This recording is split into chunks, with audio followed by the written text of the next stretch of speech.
So in 2016, the American author and animal activist Field published Experimental Animals.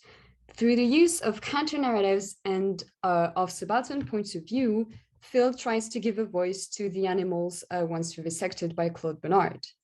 Doing so is a way for her to show and denounce how the vivisectionist manipulated the language we used to write and talk about animals in order to spread the popular belief that animals cannot experience pain in the same way humans do. And Field juxtaposes two different testimonies. First, Claude Bernard's, which is very clinical and very fine descriptions of animals as they're undergoing vivisection. And the second one is the semi-fictional narrative of Bernard's wife, Fanny Bernard, who heard the vivisected animals' distress calls, provided them with post-operative care, and quickly became involved in mostly female anti-vivisection groups. Borrowing from the lexicon of the social justice movement, I want to argue here that Field's book performs reparative activism or reparative justice. Reparative justice is the name given to an alternative form of justice whose goal is to not make the perpetrator of a crime suffer. Instead, it seeks to give the victim the opportunity to share the experience of the crime and receive direct compensation from the perpetrator, who in turn must take responsibility for the harm they have caused and understand why they cannot repeat said crime. In other words, reparative justice does not focus on punishment, but on the best way to make up for the harm that has already been caused. And it seeks to stop any further harm to all parties involved. Reparative justice then echoes some of the principles of queer theory, among which the importance of interpersonal relationships and of listening. In Experimental Animals, human readers are invited to read about the animal's own account of their suffering. Fanny Bernard heard their distress calls from her own bedroom because she lived next to Claude Bernard's laboratory. And she describes the calls without seeking to alter them, to compare them, or to make them stand for anything else than animal pain. For instance, they're not used as a metaphor for human pain. In 19th century France, women were a subaltern group, a situation not entirely dissimilar to that of animals. As they had no voice, they were not part of what Rancière has termed the distribution of the sensible. They had almost no official share in the public discourse and in the institutional political process. And like animals, they were often considered capable of phony, the production of sounds, but not of logos, the production of intelligent discourse. And so in Phil's book, which is interesting considering the time period, the late 19th century, women are subjects in and of themselves, but they're also relays. You have the voices of Fanny Bernard and other female activists, such as Anna Kinsford, which frame the whole narrative, but because they feel the animal's pain, thanks to their empathy towards animal, they also carry on the animal's voices within their own narrative. So the book sort of tries to unsilence subaltern voices and to recreate a fairer democratic debate through an attempt at polyphony. It exposes the crime that Field thinks was committed, which is close manipulation of language, and the larger silenciation of such minority groups as women and animals. And it also allows the victims to more or less directly share their experience of the abuse with someone who caringly listens to their narrative. And it invites human readers to take responsibility for the animal's suffering and show what they can do to end vivisection, thus enacting every step of the process associated with reparative justice. So Field's experimental narrative provides a framework through which you can think reparative representation of animals. But the limitation of that book is, I think, its small reach. Claude Bernard and modern philosophers have reached many minds and severely damaged our collective consciences. And Field's book is read by not that many people, partly because of its unusual and complex polyphonic structure, according to such reviews as on Goodreads. And so it will not have a strong enough influence to lead to significant change. That is why I think such attempts also need to happen in popular culture, which has a larger reach. And in recent years, media studies scholars such as Adrian Shaw and Jeremiah Garretson have shown that the way minority groups are represented in the media can influence our interaction with those groups. But to achieve that, they say representations need to be both qualitative and quantitative. So I'm going to turn to a more, I'm going to say, popular author who also engaged in that process of reparative representation. Ursula Le Guin, the famous science fiction author, is known for trying to use her narrative to subvert the tropes of popular culture. And in 1976, she wrote Schrodinger's Cat in order to challenge the idea that the sacrifice of a life, and particularly of an animal life, is the legitimate cost of knowledge.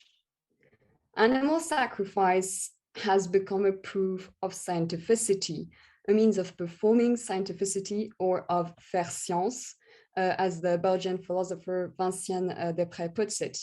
And it seems that a thought experiment known as Schrodinger's cat contributes to this idea in order to help people grasp something that could not be observed. The quantum physicist Erwin Schrödinger devised a thought experiment in which a cat's life is at stake. And in that experiment, the cat is a tool, even if only a rhetorical or reflexive one, is an inert metaphor, but the seriousness of the issue, life or death, gives seeming importance to the experiment. In her book on the aesthetics of care, Josephine Donovan argues that the Copenhagen interpretation of quantum physics, which is what Schrödinger's experiment is supposed to illustrate, challenged the I-it epistemology of modern science because it collapsed the duality between the experimenter and the experimented upon. In other words, it made both become one. You cannot have a separate experimenter and a separate experiment. They're in the same system. However, she completely disregards the fact that this thought experiment looks, swims, and quacks like animal experimentation. In our imagination, it imprints the idea that it is legitimate to risk the life of an animal in an experiment that has absolutely nothing to do with animals. And so to find that legitimation, Ursula Le Guin rewrote Schrödinger's cat. Whenever violence occurs in her text, it becomes their central issue. Violence is a problem to be solved and not a driving force of her narratives. In that particular short story, an anonymous narrator starts recounting seemingly random and disconnected anecdotes, but is suddenly interrupted by a cat who jumps on his lap and completely disturbs the narration. And then a talking dog that the narrator names Rover comes in and recognizes the cat as being Schrödinger's. The dog then tells the narrator that he wants to carry out Schrödinger's experiment, but the narrator is very reluctant. Surprisingly, then, the cat jumps of his own initiative into the box that Rover wanted to put him in. And finally, when Rover and the narrator both open the box to see if the cat is dead, alive, or both, they discover that the cat has mysteriously escaped and that they are not themselves trapped inside the box, a very mysterious ending. And so I would say that Le Guin whimsically deconstructs the idea that the cat is only a harmless or unharmed rhetorical device. First of all, upon seeing the cat who's interrupted the story, the dog tells the narrator, "Wow, do you know what that is? That's Schrödinger's cat." And the narrator, who is confused, replies, "No, it's not anymore. It's my cat." And this sentence does nothing less than change the nature of the cat evoked in the experiment. It's no longer a what, it's a who, a sentient being that Rover was ready to kill in an attempt to prove something he does not even understand. This prompts the narrator to ask a crucial question. What is the dog even trying to prove? Can he justify the violence and the pain he's about to inflict to the cat? Repeatedly, the narrator chips away at the legitimacy of the violence Rover wants to inflict on the cat by challenging his assumption and by refusing the violence. This gives the narrator a moral and intellectual ascendant over the dog, and we, the readers, are led to question what Rover says, and we're also led to question what Schrödinger says. So here again, the experimented upon animal is given care and attention. And although he cannot speak of his own experience, the cat does not speak as opposed to the dog, we're invited through the human narrator to realize that animals, even in science, are not just hypotheses or proofs of scientificity, but sentient creatures. And the experimenter through the dog is held accountable as he is asked to explain his actions. And we human readers are shown how to question a commonly accepted narrative.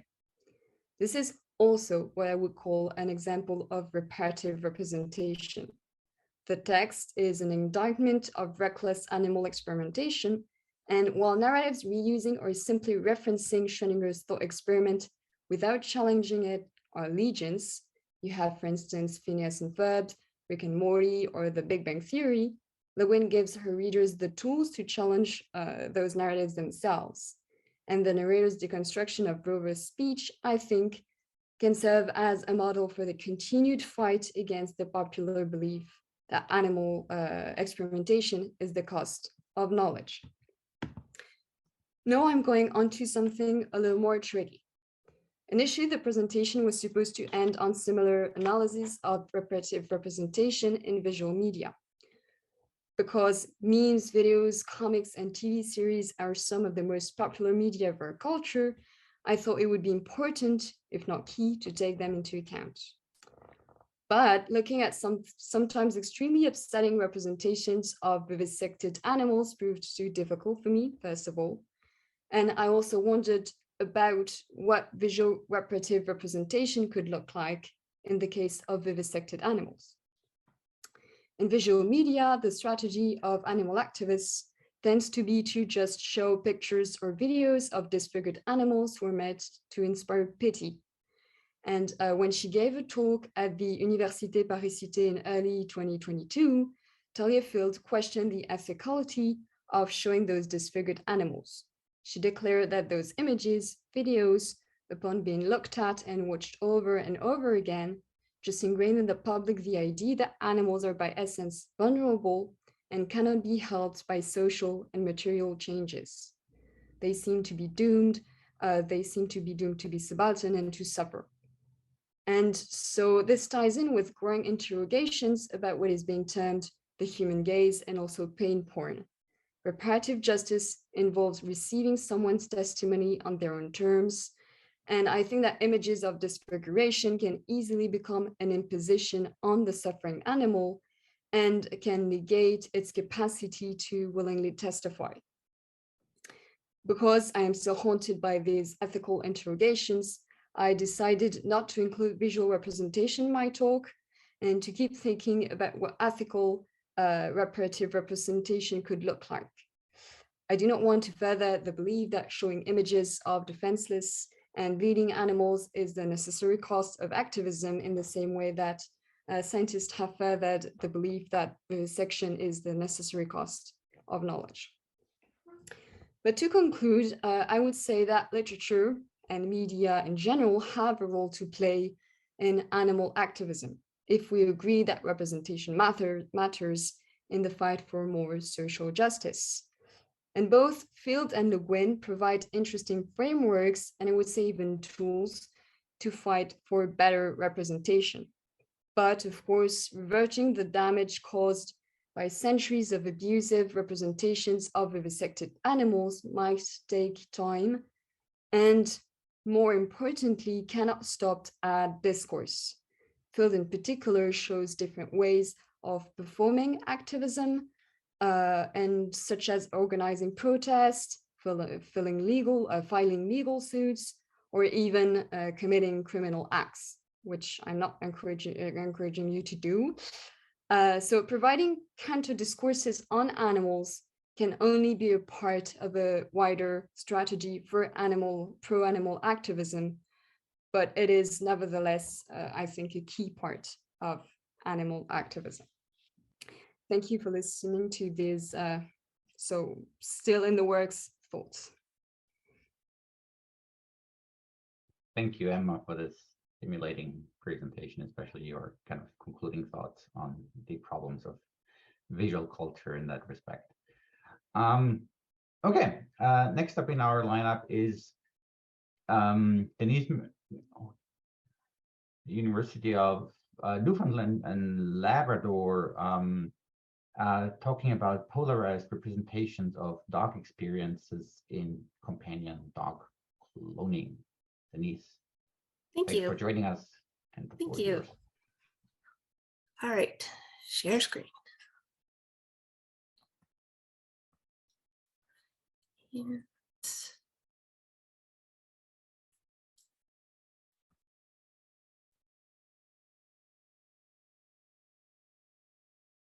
oh my goodness.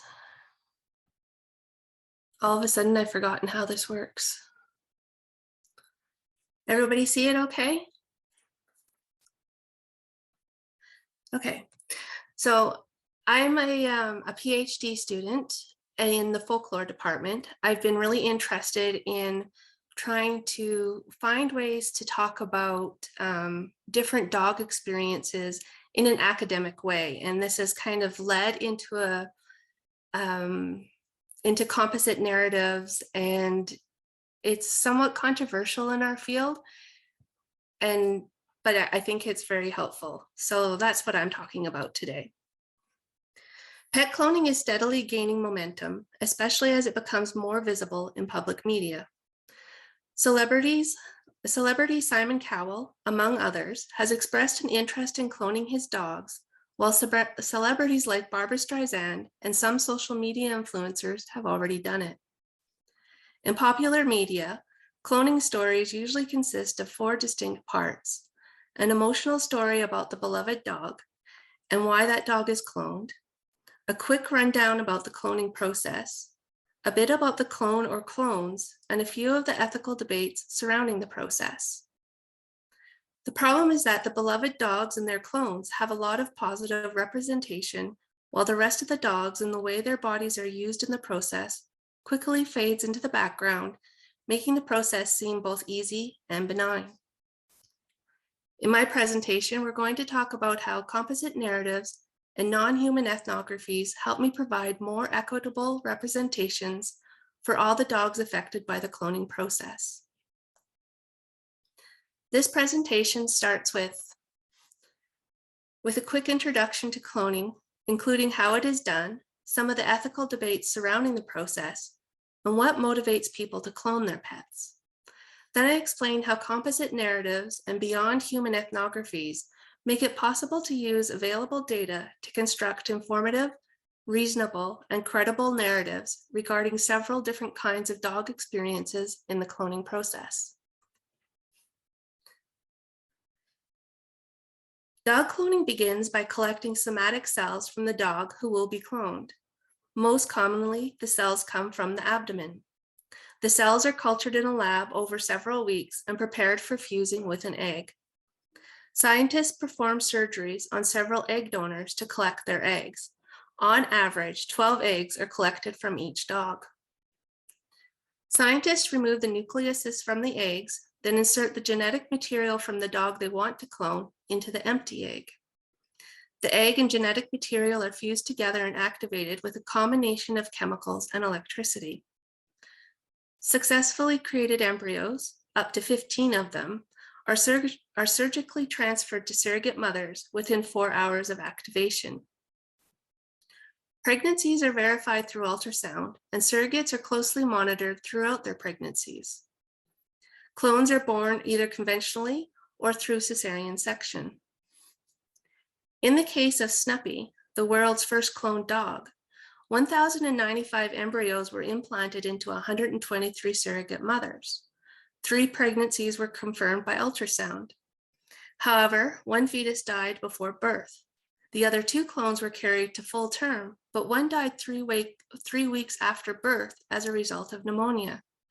No major anomalies were found in the autopsy. The remaining puppy, Snuppy, was delivered by cesarean section from his yellow Labrador surrogate mother. Since Snuppy was the first dog clone, everything in the story is meant to highlight him as a scientific marvel. Therefore, although the references are made to other dogs in the cloning process, we know very little about them. The point and counterpoint structure of cloning debates further buries many dog experiences under layers of happier cloning stories. For example, cloning is expensive, but I can spend my money on what I want to. Scientists shouldn't try to play God by creating animals, but God gave humans the knowledge to clone animals. The process requires human intervention, so it's unnatural.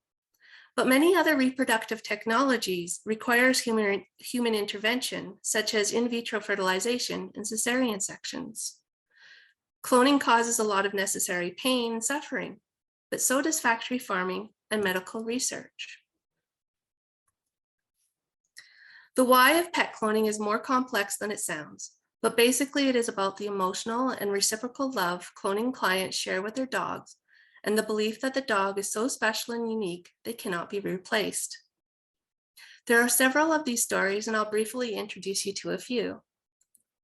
This is Barbara Streisand, and she had her dog Samantha cloned twice, resulting in Miss Scarlet and Miss Violet. This is Junichi Fukuda with Momoko in the first picture, and the clone Momotan in the second picture.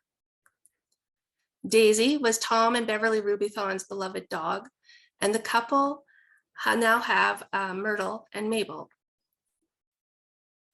Laura Jacques and Richard Remdies had Dylan clone, and the clones are Chance and Shadow.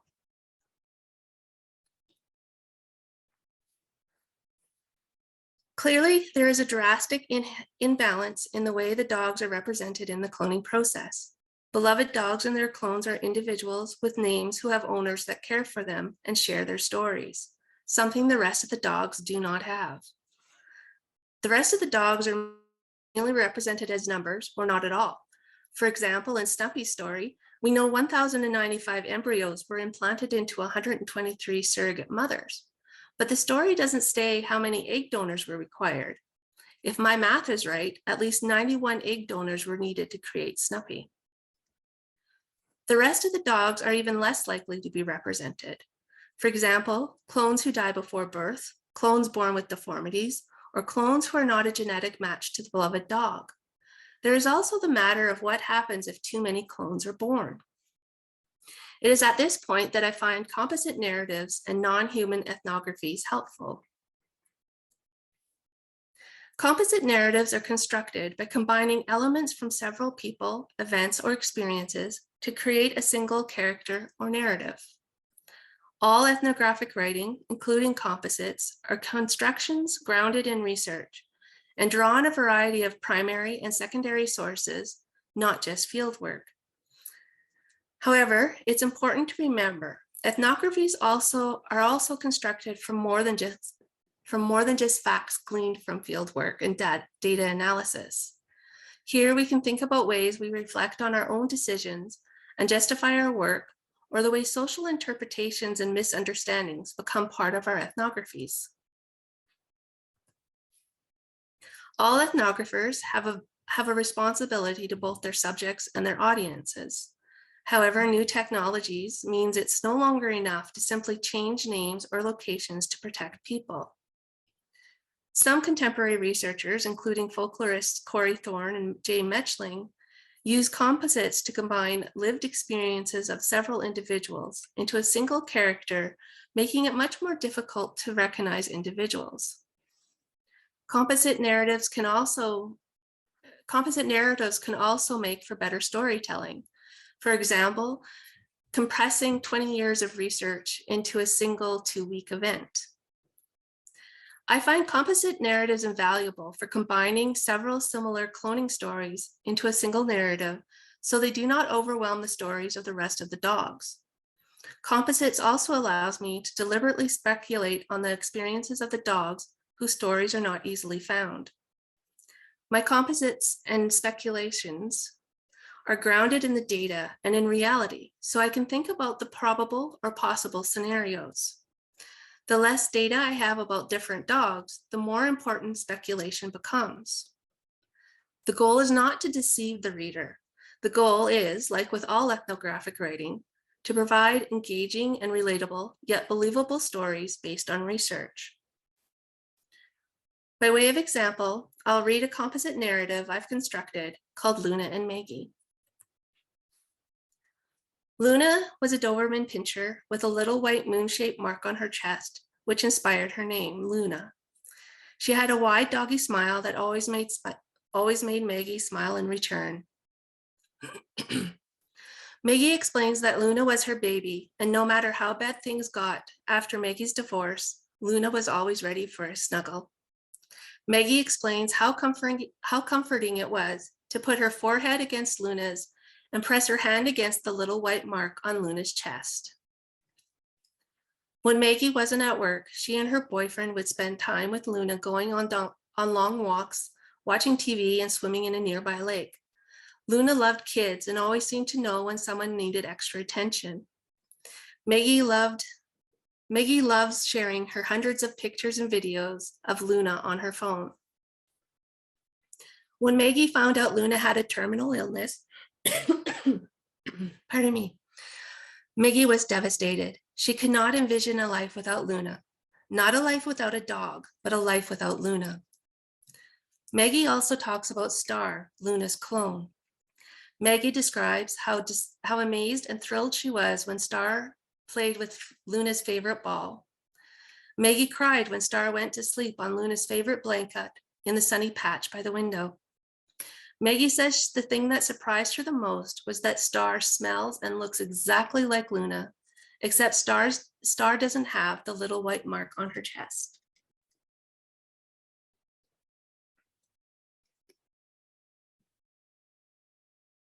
The Luna and Maggie composite combines elements from the 4 cloning stories I introduced earlier. So I'm confident the information in this narrative accurately represents many cloning stories. Luna comes alive for us through Maggie's expressive and emotional accounting of their relationship. And considering their intense and emotional bond, it's no surprise to learn Maggie cannot bear the idea of a life without Luna. Looking at Star, the clone, we see her behaviors and her appearance are framed in relation to Luna. This framing is common.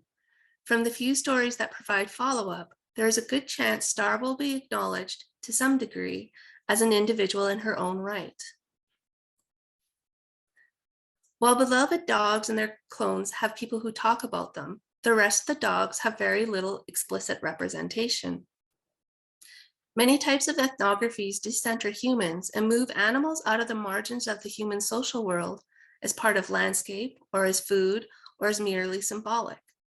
For example, Marianne Lean and Gisli Pelson use the term beyond human to conceptualize humans as being with the natural world and encourage reading between the lines of what is said, what is omitted, and what is inferred.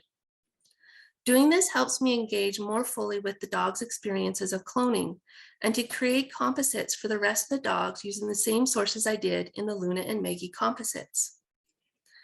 Unfortunately, there isn't enough time to read composites for all the dogs, but I can explain what kinds of information I would use to create them. Surrogate mothers are partially visible to the public. Sometimes they're represented as numbers, such as 123 surrogates, but they're also perceived of as individuals and as caregivers. They may be shown undergoing surgery, but also while pregnant or taking care of the clones. In contrast, egg donors are not really in the public eye, and certainly not as individuals. They are usually represented as a body to collect eggs from. Using the information from the videos, I can speculate on different dog experiences. For example, the public viewing area shown in the video is small. So when the surrogates are no longer needed, they are probably moved to some kind of kennels, possibly where the same places where the egg donors are kept. Also, surrogates and egg donors probably have tracking numbers rather than names like the ones marked on these plastic collars. The dogs are likely chipped and are scanned prior to procedures or before they're sent back to wherever they've come from. I can speculate what it might be like for an egg donor waking up after surgery in a kennel next to several dogs. I can also think about food restrictions and how unsteady she might be after anesthesia. One of the biggest challenges of composites is getting the tone right. I try to adopt a tone and perspective somewhat between an objective observer and a subjective researcher, although at times this feels too upbeat. But presenting a more critical tone risks misrepresenting the dogs in a different way. Many dog experiences are not talked about at all, so by way of a conclusion, I'll share a highly speculative composite.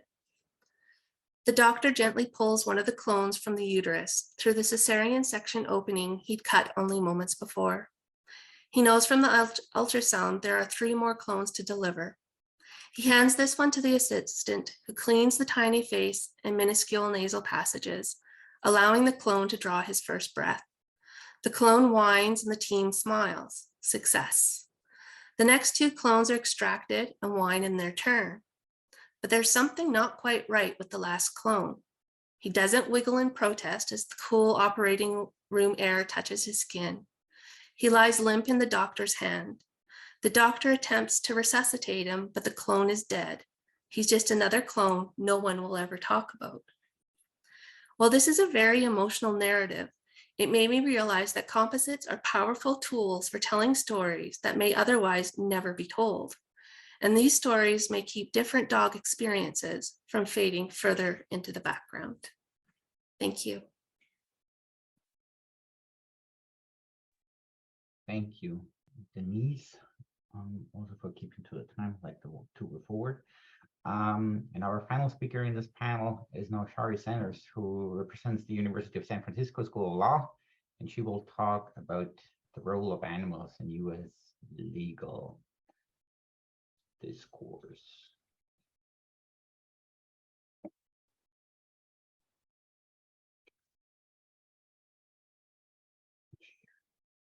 So now you should be able to share.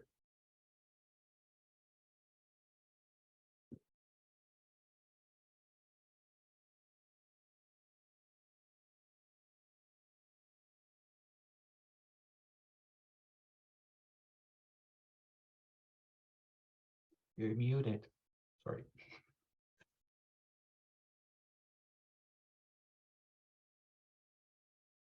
Okay, thank you. I have not mastered mute. I don't expect it. So I am Shari Sanders. My PhD is in comparative literature. I just have started on the law degree, so I'm very new to law. This is a work in progress. It is an exciting journey. And if you have all thoughts or comments, I'm very open.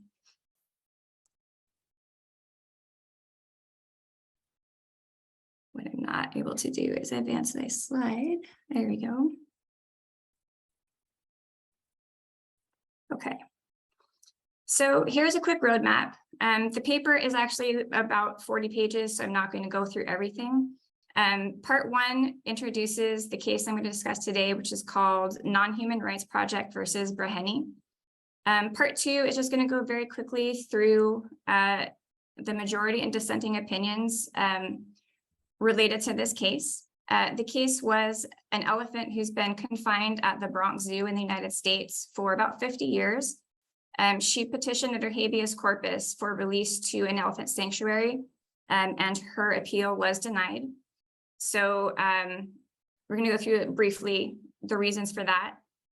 Part 3, we're going to look at kind of why the decision comes out the way that it does. There's 3 kind of lines of thought going on. There's an originalist approach, a social contract theory approach, and a fundamental rights approach. And essentially, those give greater and varying, or greater and lesser access to animals within the judicial system itself. And then the last section, which will be the most time, is an analysis of how the court's human exceptionalism, seen through a post-colonial frame, looks at how Happy's decision was sort of doomed to failure based on her entanglement with humans' ideas about race, gender, and species, combined with this unacknowledged narrative of colonization that is in the very, very, very center of the United States legal discourse. And finally, to conclude, the dissent does try to help Happy out by saying, look, we can make this decision for this elephant. We can help one animal. It's not going to be a slippery slope. We're not going to destabilize the fabric of modern society, which is what the majority opinion is afraid of. But the argument for my paper is that it may just be one decision and one step toward incremental change, but it also is not. And because of the way the US legal system is structured, one decision for animals made for no better reason than to serve one elephant's joy actually changes everything about the system.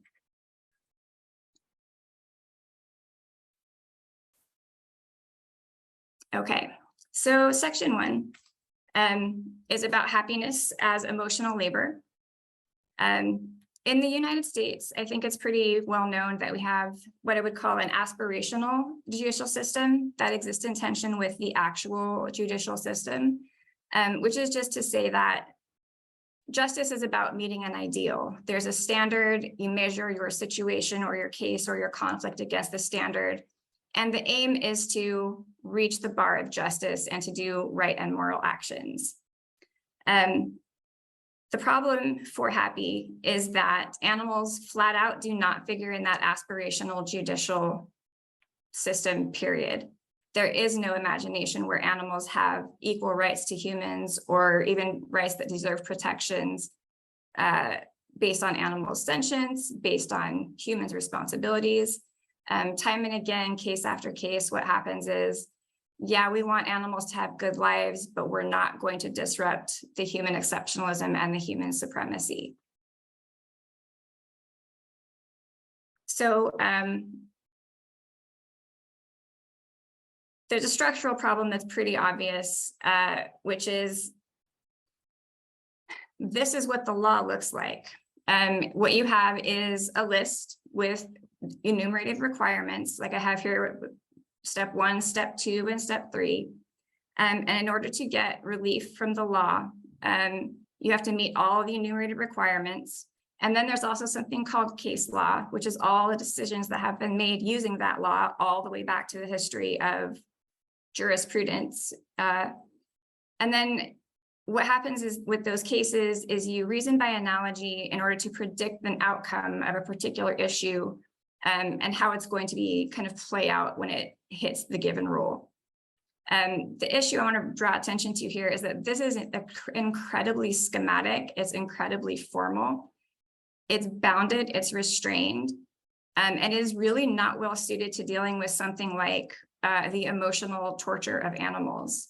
How do you qualify, how do you quantify it? How do you qualitatively measure that harm and that damage? And how do you then put it into a schematic system that is going to produce consistent results, no matter what the level of subjective pain or suffering might actually be? So here is where Happy would have gone. This is a Asian elephant sanctuary. And you can see that there's room, there's herds, there's socialization, and there's just room to move around. What stopped Happy from getting to that sanctuary is this rule right here. She applied under a writ of habeas corpus for relief from her unlawful confinement. What the court decided was that habeas corpus is for persons alleging detention or imprisonment in violation of statutory or constitutional rights. And those things are key. Person means a legal person, which the majority means only a human. And then the statutory or constitutional rights piece means that there just is no cause for action unless there is a law specifically stating, in this case, yes, elephants do have the right to relief through habeas corpus. Here's just a quick breakdown of how the majority reasoned the way that it did. Habeas corpus does not apply to property. All of the animals in New York, which is where Happy's case was heard, are owned either by the state or by private citizens. Happy is therefore property and so is ineligible for habeas relief. That brings us to dissent number 1, which was written by Judge Wilson. For Judge Wilson, the person in habeas case law, which is the previous decisions, doesn't include animals, but it no more excludes them than it does exclude women or children. For Judge Wilson, habeas corpus is a perfect tool to make an unusual request or a new case, a novel case request, because it was a novel case of habeas corpus that freed an enslaved person, that first removed a woman from the subjugation of her husband, that first removed a child from her father's presumptive dominion and transferred her to the care of another. For Judge Wilson, this is just a thing, it should happen. And it's not the big deal that the majority paints it out to be. It will just increase public awareness. How habeas corpus has operated in these previous cases is that it started debate, the debate led to legislative reform, and that's how enslaved persons now have the right to laws, the entire legal system. It was the domino, the first one to fall, which is what it would be for animals as well. The second dissent very much agrees and is in line with the first dissent, except it's a little bit more forward. This judge felt that Happy has a fundamental right to liberty as an autonomous being, period. She doesn't need to be sentient. She doesn't need to be like a human. She doesn't need to have status. The fact that she's autonomous, we don't need laws to respect her rights. Those exist. This judge also argues that habeas corpus has historically been available to those whose humanity was not fully recognized by the law. And she, which is a move that Judge Wilson also makes, she ends with saying, but of course, humans are not animals. Her point is that there's no reason given by the majority as to why some animals can seek habeas relief, like human animals can't, but other animals like elephants may not.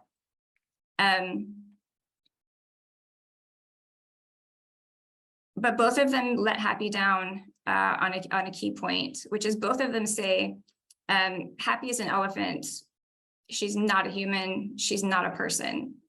As the majority will rule, flat out will not consider habeas corpus unless Happy becomes human or is accorded legal personhood status akin to that of humans. There's just no way for her to get relief.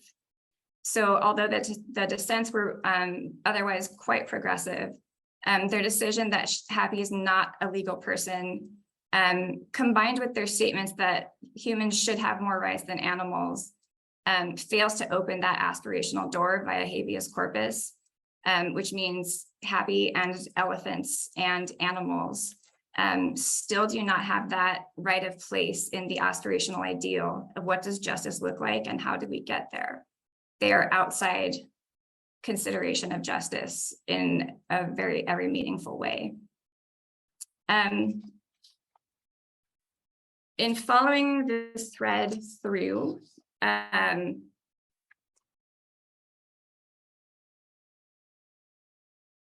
legal system and colonization. I pull in a critical theorist called Casey Park, who looks at history, wars, and property law. And what her work is a history of the erasure of different peoples and sufferings from property law, in order to reconceptualize the legal doctrines and the institutions that are formed, so that we can identify these patterns and consequences of erasures, in order to fix essentially the problem where if you're not imagined as capable of rights, you have no chance at receiving rights. She offers this as a method for undertaking the kind of inquiry I'm trying to jump in on. And here's the two key points from her. the foundational case deciding the Supreme Court's authority to decide who has property and who was property stems from a case called Johnson versus McIntosh. In there, the doctrine of discovery was the rule of the case, which basically just says that European rationales for conquest during the age of discovery subscribe to this sub-rule, the first in time rule, which means that the agreement between the nations to engage in conquest is a sort of gentleman's agreement. And provided you're a European colonizing power, whatever you seize, the other countries are not going to get on your back. They're not going to start a war. They're not going to come and fight you or help the people that you have just colonized and whose territory you have seized. The most important point here is that there are aspects of the legal world engendered by this conquest. The world of property and sovereignty, which if you think about it, property law is the basis of the economic system in the United States. What you can own, what you can't own, what you can get from it or for it, who you can sell it to, who can and can't sell, all of it.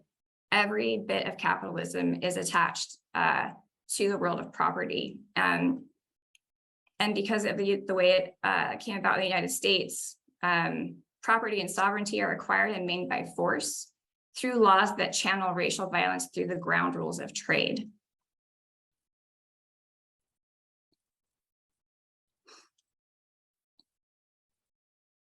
So here, we're moving into section 3, which contrasts the judge's 3 primary approaches in order to think about what does and doesn't allow animals to reach that aspirational level where they can eventually be taken seriously. For the majority opinion, they're using a school of thought called originalism. I don't know if people have heard of the recent Dobbs decision, which overturned our Roe versus Wade case and now legalizes forced birth and outlaws abortion. But originalism is the interpretation that was used to go back in that case and here in Happy's case and say, okay, at the time habeas corpus was made, what was it for and what was it intended to do? And for originalism, if it was not listed in the Constitution of the United States specifically, elephants have habeas corpus, dead end, doesn't exist, will never exist, it's unconstitutional. It's a dead giveaway when the majority starts its opinion with 4 centuries. Habeas corpus has been the tool of humankind, the lifeline of humankind. And you can tell right immediately from there that the autonomy doesn't matter, the sentience doesn't matter, you have to be human and the law has to be written for you. And that obviously is the least approachable to the aspirational system. Judge Wilson is a little bit in the middle. He proposes social contract theory, which is a consent-based system of government, which already 180-degree contrast from originalism, where you agree to give up some rights in exchange for benefits. He proceeds instead from a case called Pearson versus Post, where animals do have natural rights. They don't have to be statuted in a law first. If you're an animal and you're alive, you have a natural right to liberty. Judge Wilson recognizes that the law reflects social aspiration, but does not make the step of pulling animals into that realm. Again, back to Judge Rivera. Judge Rivera's perspective is fundamental rights, which is the very closest Happy gets to the aspirational system. For Judge Rivera, Happy has the right to live free of involuntary captivity imposed by humans that serves no purpose other than to degrade life. The judge still says, I do not place non-human animals like Happy on equal footing with humans. So you can see that Happy's right there, natural rights, can infringe upon them, but still not going to have equality. Still, we have to keep humans a step up above animals. And so still, there's nothing giving animals rights. It's just, we would love to have animals have rights. We think they should be protected, but we're not going to give it to them. So here's the last section, which is just a quick post-colonial gloss of Happy's situation in her enclosure. It's really interesting because the two dissents basically give a decolonizing look at Happy's case, but then they fail in the step that it would take to really, for me, reach decolonization, which is to undo that human-animal hierarchy that places human on top no matter what. They're just not able to imagine what that would look like. They're just not able to imagine a world where there's equal partnership or equal coexistence.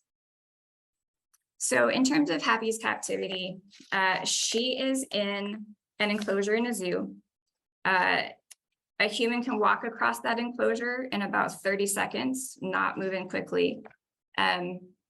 This is, however, a picture of an Asian elephant in the wild. This is the fantasy that the zoo is selling. This is what, when you come to the zoo to see Happy, this is who you're going to find. Here's the reality. Happy was captured as a 6-year-old calf with 6 others. She was taken to the United States and named, they were all named after the Disney's 7 dwarves. Happy and Grumpy were together at the Bronx Zoo for about 20 years before Grumpy was attacked by 2 other elephants. She had to be euthanized by Happy's human caregivers. And Happy has then spent the last 20 years in a solitary enclosure because she no longer has the socialization ability to tolerate the humans or the other elephants who attacked her close friend of 20 years. In earlier years, she had been compelled to give rides to patrons. And since her isolation, she primarily stands and shifts her weight. And that's all that you really see her do during the days. Judge Rivera takes a position that deconstructs the Orientalism in Happy's enclosure space. Okay, Happy's exhibit is a fantasy and it is a complete myth. There's nothing here about Happy or about nature. It is all about domination, pure and simple, and power. The ride is a trip through Neverland. Here we've got a monorail into some trees that is symbolizing the journey into Western domination over the East, if you follow Edward Said. The monorail exhibit extends technological power over the natural world to enable what is a performative encounter with what is a simulation of wild Asia. And the important part about this, and the last thing I can end on, is the purpose of a spectacle like this is to give an opportunity, it's to view the domination of the creature and to witness its oppression.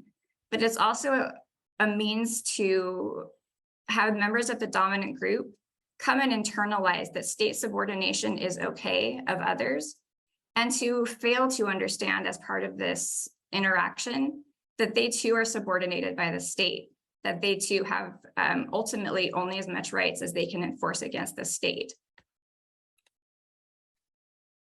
So the conclusion is that essentially what's being asked for here with animal rights is decolonization.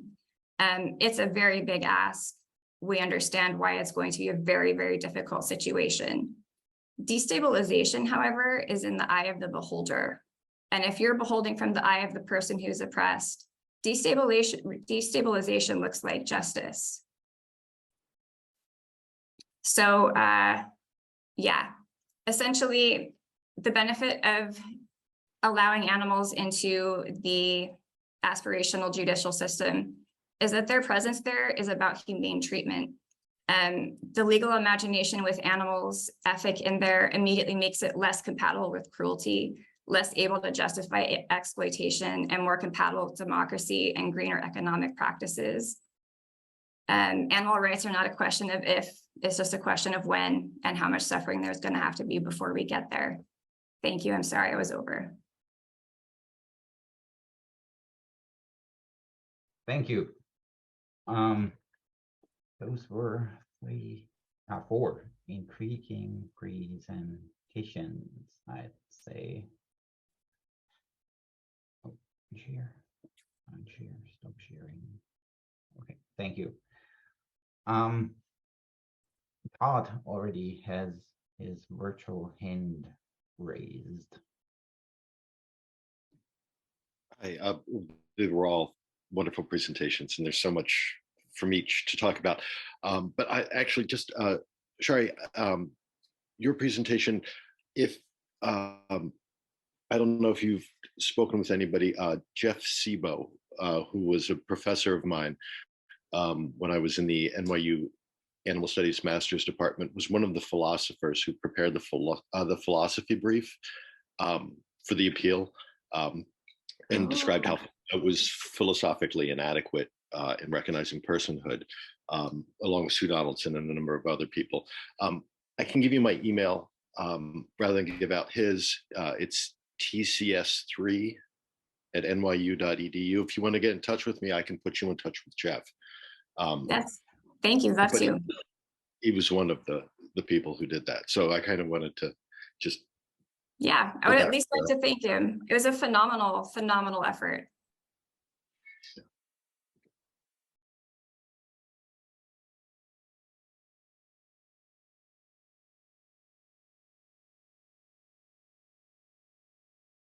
Okay, I'll leave the audience some more time to think about questions. I'll actually start with Jerry, because since she had the first talk. It was interesting how you pointed out the entanglements, of course, between science and technology and nature in a certain way, and how that very much comes to the fore through narratives that are built around the extinction. But the one thing that I was thinking of, because I looked at the Colossal website before, is their, I don't know how you want to call it, is it their motto or their tagline or something, which actually says, the science of genetics, the business of discovery. So I was wondering about the role of business in your analysis. So of course they need funding, and that's very much what they're after. But the entire website to me feels very much anchored in the capitalist endeavor, more so than, you know, saving the world in a certain way. Yeah, absolutely. And that was actually originally going to be part of my presentation, but I had to cut it because it was just getting a little bit too long. But you can think a lot about what Colossal is doing in terms of, there's a concept that one of the theorists I mentioned, Catherine Walby, brings up called biovalue, which is all about the commodification of biological material and the products of biotechnology. And you can really see that coming up over and over again through their website. Not just with this focus on business that you can see like in their slogan and in a lot of the rhetoric there, but also in the way that they keep coming back to what genetic engineering can do for humans and how we can get useful products out of it. So it's not really even about woolly mammoths or about animal conservation exactly, but also about how we can kind of capitalize on that and use this biological material in a way that benefits humans as well. So yeah, I think that's really interesting. I would love to have talked about that more if I had a bit more time today. Thanks. Maybe somewhere or sometime else. Yes, I hope so. Samantha.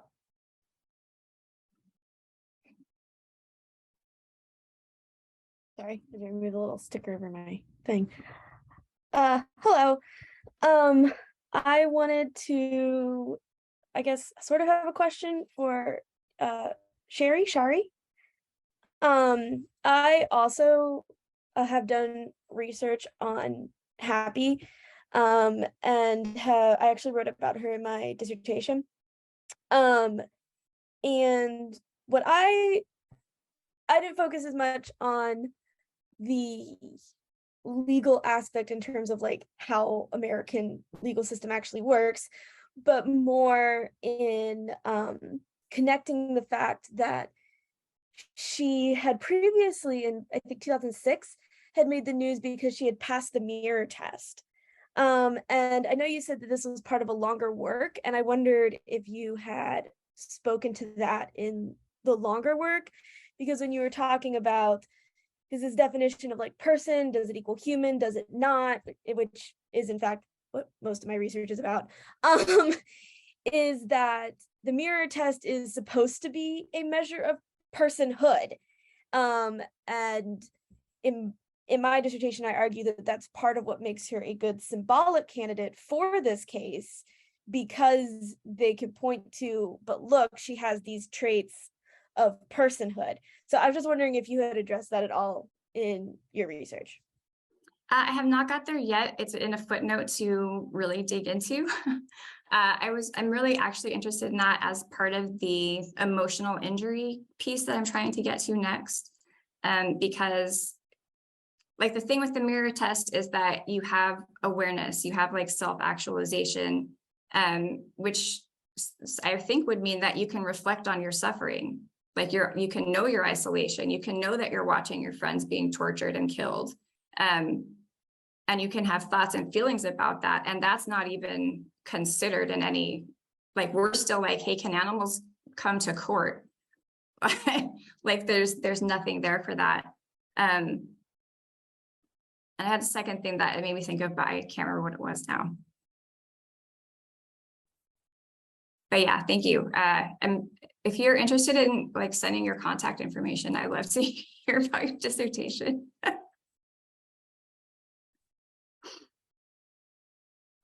Monica? Great, can everyone hear me? Perfect. All right, my question is for Jerica. Thank you so much for that talk. It was very interesting. The question I want to ask is, so I noticed when you were talking about like fiction and nonfiction, a lot of these narratives focus on how you phrase it, like charismatic megafauna or like larger than life animals. And I'm wondering if you've come across any stories in your research that essentially focus on the opposite, so less exciting animals. Thanks for your question. That's a great question.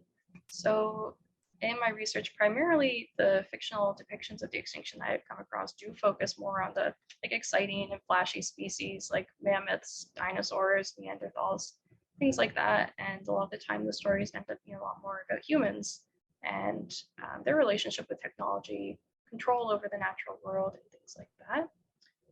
But there's a short story that I came across recently that I really recommend. It's called Birdsong Fossil, and I'll type it in the chat. But it's part of a climate fiction collection that has a very different approach to the extinction, looking at, rather than biologically recreating animals, focusing more on animal culture and animal behavior. And one of the species that they focus on in the story is stick insects, and specifically a type of stick insect that pair bonds for life. And there ends up being some really beautiful imagery around these insects, which we wouldn't normally think about as being very exciting or cute or romantic species, but in the story, they're kind of a symbol of what humans might be losing if they don't pay attention to other species and use resources to protect them as well. So yeah, I'll put the title in the chat there, but for now, that's one of the only examples I've really come across that moves away from charismatic megafauna, but if anyone knows of others, please feel free to tell me.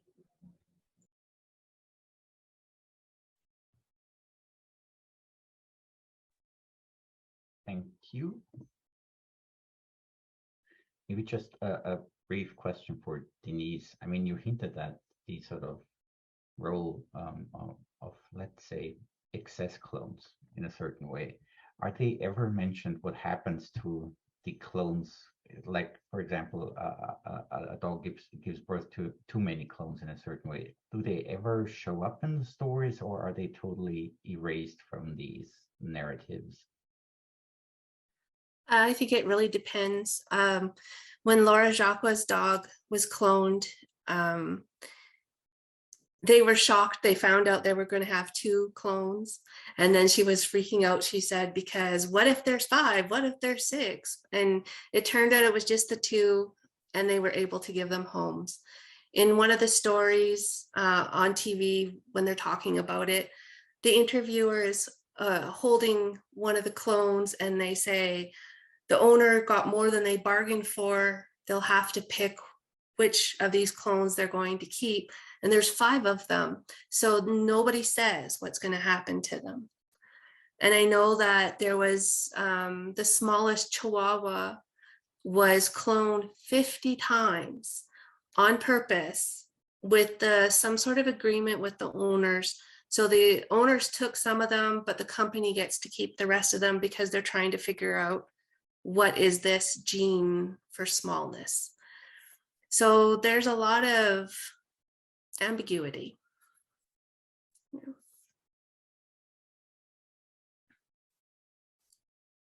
Interesting, because as far as I remember, in American law, it's also that, I mean, I guess most of the stories are from America. The company is actually the owner of the cloned animal until it finds a new owner, right? I think so, but yeah, which is odd, of course. Jerica has a question. This is also a question for Denise. I was really interested in your talk, hearing about cloning and cloning pets, especially. One thing I was curious about is if any of these stories you've looked at where people are talking about if they've ever expressed any regret or any sort of negative emotions about the result of cloning their pet. It doesn't necessarily really line up with what they expected or anything like that. Actually, Laura's story does. She's the person who has the most online presence. I can find more stories about her than anybody else. And I'm not exactly sure at which point, but at this time, her clones have grown up. They're adult dogs, so at least a year old. And she says that she realizes she cloned Dylan in order to deal with her grief, and that it wasn't necessarily the best thing to do, but it's what she did. So I'm so curious to talk with people and find out, like, does this impact your day-to-day life with them? Because, you know, they literally are very much the dog you've lost. So there's not a lot of stories about that kind of thing. Yeah, thank you. I'm really curious about it too. Samantha? Hi, me again. All these talks are so interesting and I have so many thoughts, but I am also very interested in de-extinction. But I have, in my work, contextualized it as an extension of domestication activities. In that it's a kind of a logical extreme of the same genetic manipulations that have been unintentionally and intentionally done with our domestic animals. Like you were just talking about the gene for smallness, right? So we could think about like the designer dogs, but also our livestock type animals, right, have been very severely genetically manipulated. I'm particularly thinking of chickens that have been designed to have like breasts that are so large they can't even walk. And so I was just wondering, in thinking about the charismatic megafauna like a mammoth, is there connection between that and domestication activities, like a domestic mammoth? Because elephants have been unsuccessfully domesticated for hundreds of years. Yeah, that's a really good question too. I'm not totally sure about domestication and the extinction projects, but one of the things that does come up a lot is, okay, if we do this, then what happens, or how can these animals be exploited? So what are the potential outcomes of doing this that we need to think through before we do it? And there's a really interesting art exhibit called, I think it's called De-Extinction Delhi, and it thinks through, it's about mammoths, and it's thinking about what would it look like if we de-extinct mammoths and then just turn around and eat them.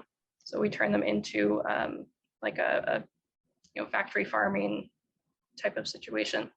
And Sarah Bazin talks about that in her article on visual culture and mammoths, which I can also put the title of that in the chat if you're interested. But that's one of the only examples that really comes to mind for me of thinking through, like, what does it look like if we de-extinct these creatures and we don't just let them live in the wild?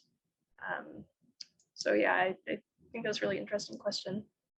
because that's part of the what do you do afterwards is part of the crux of the second Jurassic World trilogy, right? Is that should they be allowed to live on the islands, or I guess some spoilers for Jurassic World if you haven't seen them, or should they be brought to the mainland? They eventually are auctioned off to billionaires because I guess if you can't go to space with your other billionaire buddies, you own a dinosaur. Yeah, actually, I wasn't even thinking about those movies when you asked that question, but yeah, in the third movie, there is the whole dinosaur black market that comes about where people are illegally selling these dinosaurs for like use in fighting rings and military weapons and things like that. So, yeah. Thank you. Thank you.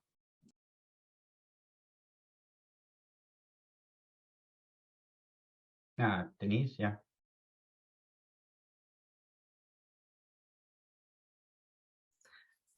Jerica, I was just wondering, because when I was looking at that kind of, because cloning is tied into it too. And so one of the things they talked about was this idea of frozen zoo and who owns the embryos and what's going to happen. Like you said, like, are they going to be just left to be wild animals like they should? And I found that really fascinating because they're doing that right now, is trying to gather genetic material of endangered species, but now it's coming down to, we've taken it from this country, but you're storing it in this country. Whose animals are they now? Yeah, I think it's interesting. Yeah, I've heard a little bit about some of the big, I think they're called cryobanks, where there's this frozen biological material being stored so that eventually they can extract genetics from it and use it in cloning projects or extinction or whatever they want to use it for. So it definitely does raise a lot of questions about who owns this material and how can it be used and how will it be used. So there's definitely a lot of ethical and philosophical questions to think through for that, for sure.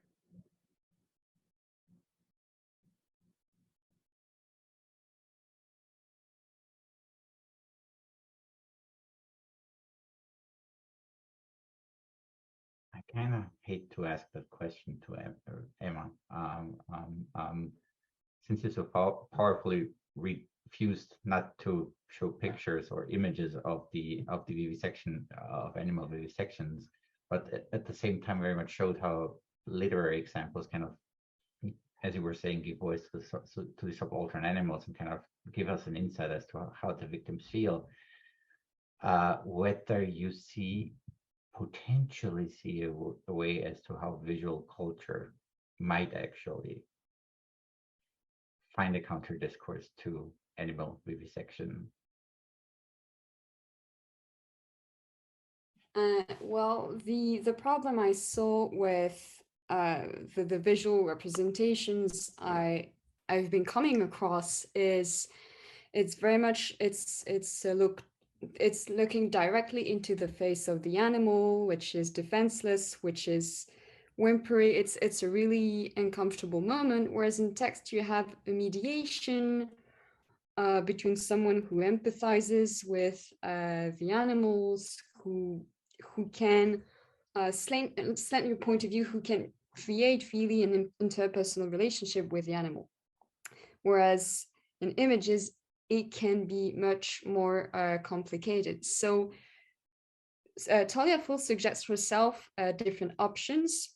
She talks, for instance, of her hearing. Fanny Bernard, for instance, goes to an exhibition in which she sees the disasters of wars by Goya, and she creates a link between the suffering of the animals and the representation of the face, like distorted in pain. So I do think that, for instance, painting could be an option.